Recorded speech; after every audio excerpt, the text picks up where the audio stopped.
600 frati francescani provenienti da tutto il nord Italia hanno unificato le 6 province che governano il settentrione in un'unica provincia intitolata Sant'Antonio.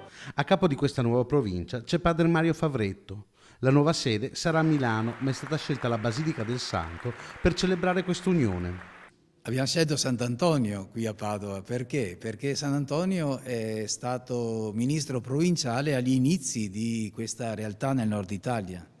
E quindi abbiamo in qualche modo attinto alle fonti.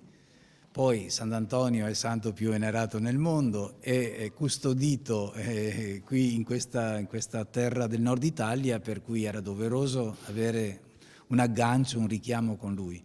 Il percorso che ha portato a quest'unione viene da lontano, dagli anni 90, quando emerge la necessità di unificare le 6 province, come testimonia padre Alfonso Cracco, rettore della Basilica di Motta di Livenza. È un cammino che è iniziato molti anni fa, è iniziato ancora negli anni 90, collaborando con la formazione, con gli studi, e perciò non è un'unione che arriva così all'improvviso. Ecco.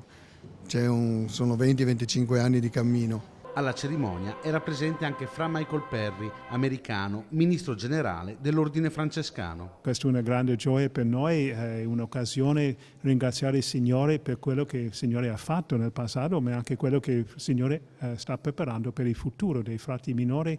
E io dirò anche insieme con i conventuali e cappuccini, un cammino insieme di cercare di rispondere sempre alla chiamata del Signore per vivere il Vangelo.